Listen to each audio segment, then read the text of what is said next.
Welcome to the inaugural episode of the Backroads Bill podcast. I'm Ben, and together we are going to get educated about the backroads and the history of Northern Ontario by Backroads Bill, who's been doing this for many, many years, has been very gracious to work with us here at the Echo Network to bring a bit of a more in-depth look to the stories that he's told on other mediums. So without further ado, here's the man of the hour, Mr. Backroads Bill. Bill, how are you doing? I'm doing well, Ben, and for all the viewers, I guess I'm going to be your teacher of sorts, and looking forward to taking everyone Northern Ontario to discover a lot of things in the backwaters and the backroads of this vast and magnificent land.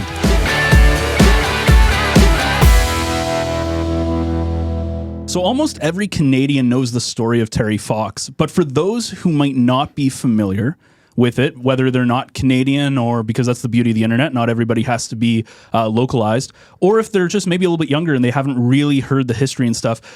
Bill, tell us a bit of an abbreviated version of what made Terry Fox so famous. Yeah, I think you're right. Everyone does know the Terry Fox story, but back in 1980, that's when he kind of started a marathon of hope, and as a one-legged runner, he decided he was going to run across Canada and promote cancer research and the like, and off he set. And when he came to Ontario, that whole notion of the Marathon of Hope took off, and he became, we'll say, a daily celebrity in our life. And that's 43 years ago now. And when you think about it, he ran 3,339 kilometers just a little to the east of Thunder Bay. And it came to a halt on September 1st of 1980. And I don't want to say the rest is history, but to this day, through the foundation, funds still are raised. It's approaching $1 billion. I contacted the foundation, and of course, he's truly a Canadian hero. That's crazy. $1 billion. That's... You talk about legacies, and man, that is an amazing achievement. And I'm sure that if he was still with us today, he'd be very proud of what he did. And I remember in school, back in, I guess, the early late 2000s, watching the documentary and stuff, and learning about Terry Fox and going on the Terry Fox run. So this episode, we want to focus more so on the monuments and the pieces of history that were either erected in his name and his legacy, or these famous places where he's been. So let's talk a little bit about some of the history. Let's start in Toronto. There's a lot of interesting things in Toronto. Yeah, I'm really going to change my moniker from Backroads to Backstreets. And it wasn't that long ago that someone told me about, hey, have you seen the two rocks commemorated to Terry Fox in downtown Toronto? And of course, I said, what? And just for the listeners and the viewers, I'll take you north of Lakeshore Boulevard. A little, the northern border is Front Street, a little west of Spadina and near Old Fort York. And I think the key spot is the Big Red Canoe that was Tom Thomson canoe, created by the artist and writer Douglas Copeland. And Douglas Copeland is important to this story because he wrote the first book on Terry Fox. And then when Terry's Marathon of Hope came to an end, then Douglas, of course, finished the book. But when the Highway 11 and 17, it merges at Nipigon and it goes westward and before Thunder Bay. At that time, it was 2 lanes. And for, I don't know all the details of the story, but 2 rocks, one being a glacial erratic and another one, this beautiful harp-shaped stone, were brought back to Toronto that were found exactly at that marker of 3,399 kilometers where Terry finished his run on that particular day on September 1st in 1980. So there in this promenade, and a lot of people don't know about it, that those were 2 rocks that were brought back there. So that's an interesting, along with all the schools and parks and other things named after him, but that's one certainly part of Northern Ontario that is in downtown Toronto.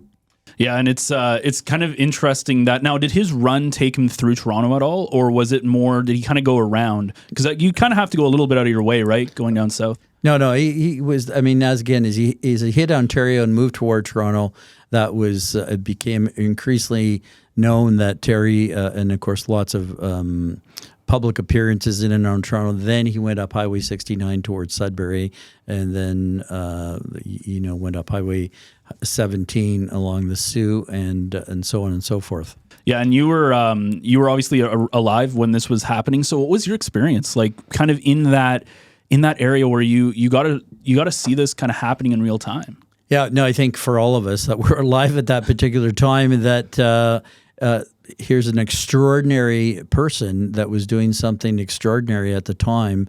I think in terms of fundraising and the like, and became very iconic, and we kind of that patriotism, we got behind Terry and wanted him to succeed. And as he went across Northern Ontario, of course, I think then that whole aspect of this vast and magnificent land and his challenges of going up and down the hills, particularly along Lake Superior, became evident that it was a challenge and it was a struggle. And here was a person with facing adversity that probably we're not familiar with, and was going forward.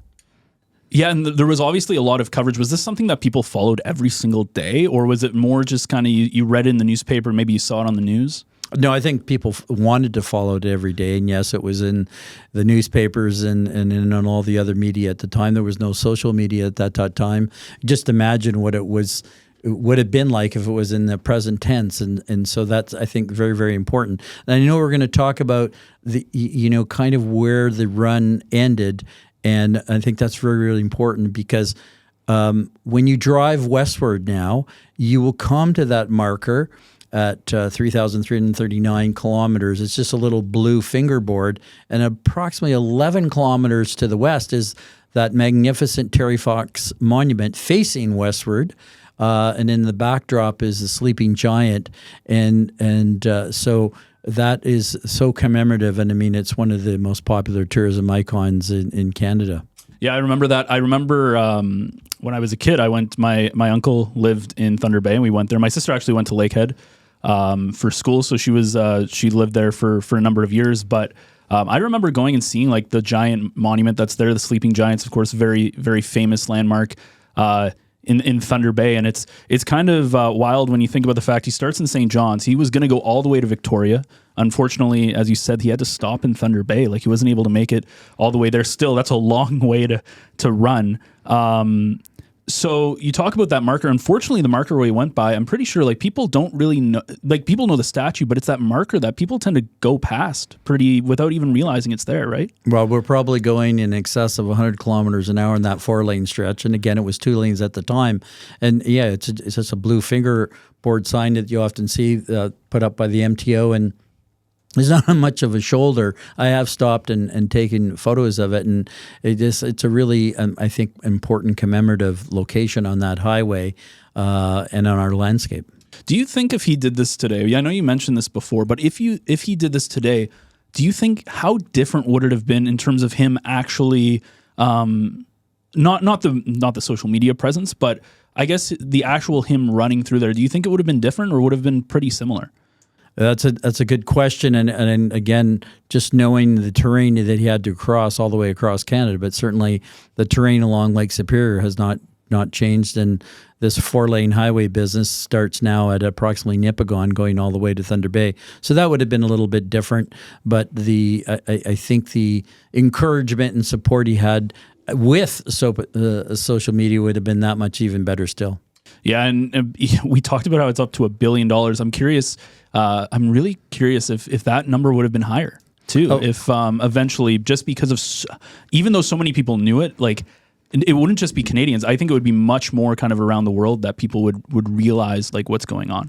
Yeah, he's known around the world, and certainly 43 years later, going strong, and the runs continue, and September 17th, and school's on the week beforehand. And so I think he's an outstanding Canadian. And of course, there's been these surveys and the like of that, who are the most popular or well-known Canadians, well, one being Tommy Douglas, who invented healthcare, Terry Fox, Pierre Trudeau, et cetera, et cetera. So he will rank up there forever. And he was in the running for the Canadian $5 bill.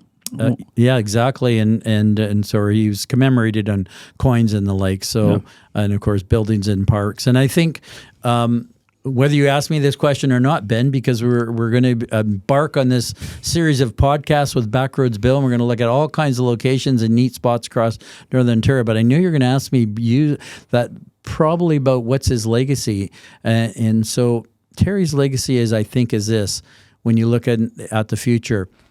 I don't think that his monument or any of the names on his buildings and parks will ever be taken down, such as other Canadians most recently have been taken because of Truth and Reconciliation and residential schools. Yeah, because of course his actions sparked the Terry's Marathon of Hope. We talked about it being now 43 years in 1980, and that's exactly what my next question was going to be, like talking about his legacy. But there's also a lot of people, and you wrote about this, that there are a lot of people who've been greatly inspired by him. So what are some of the great things that people have done in his memory, like some of these individual people? Yeah, no, I mean, it's not a short list, but people have facing all kinds of physical adversities have done their own mini marathons of hope and done things to raise money and tribute to Terry. And whether it's on the water, on the land, you name it, they've tried it. But again, it all comes back to Terry. And of course, September 17th, so this Sunday, is the annual Marathon of Hope in North Bay and around Canada as well. Are you participating in it this year? Well, I've had a knee injury, and so just kind of recuperating. I'll be thinking of Terry, and I'm sure in my own little way, as most Canadians will do something and most likely try to donate. Is there anywhere where can people go to donate or know more? Yeah, it's the Terry Fox Foundation, and if I've got this right, this will be terryfox.org. So yeah, that's going to be great. Again, September 17th, this Sunday. You can also check out the Echo Essentials that just came out. That was written by Dave Dale on our website. It talks a little bit about what we're talking about here and gives you a little bit more information. Bill, what else do you want to talk about with Terry Fox? What else do you know? Well, I think with regards to Terry, again, this was kind of timely that all this is being launched and Terry's legacy that we're talking about, and I look forward to all the other podcasts with you and all those other destinations that we're going to talk about. Yeah, we have a lot. You sent me a lot of stories, so there's a lot to come on these podcasts, which is a great way for your drive in, as they're relatively short, so they're not a super long story. But what are some of the stories we're going to be talking about in the future? Give us a little bit of a tease. Yeah, well, I'm just thinking thinking about the list. There'll be ghost stories for sure, and I think sooner or later a Sasquatch story. But there'll be all those interesting back roads and backwater destinations that people will go, I didn't know that, because in Northern Ontario, I think the beauty of these kinds of things are in the backwaters and on the back road. So we'll look forward to, and I think people should understand that in this package that there's photos and the story and usually a map link, and so people can actually get to these locations after we've talked about them. Yeah, which is really sweet. Of course, the video version you can find on NorthBayEcho.ca as well as YouTube, and for the audio versions, pretty much anywhere you can catch podcasts. And I know we have Bill Barilko. I always get that name mixed up, but of course he just recently came up on an anniversary, so that was an episode that we're going to do very, very soon. We also have... Well, there's going to be the last spike. But it's not the last spike; it's the first spike, and that's and where was that first spike? Everyone's wondering now. Where is the first spike of the CPR Railroad? So there's those kinds of things, and again, where's the highest mountain in Northern Ontario and the Four Corners? Yeah, the Four Corners and the best vista, and all these things that beg to be described. Thank you so much for joining me today. You can catch more episodes every Wednesday of the Backroads Bill podcast. Again, the audio form is available on all the popular podcast players like Apple, Google, Spotify.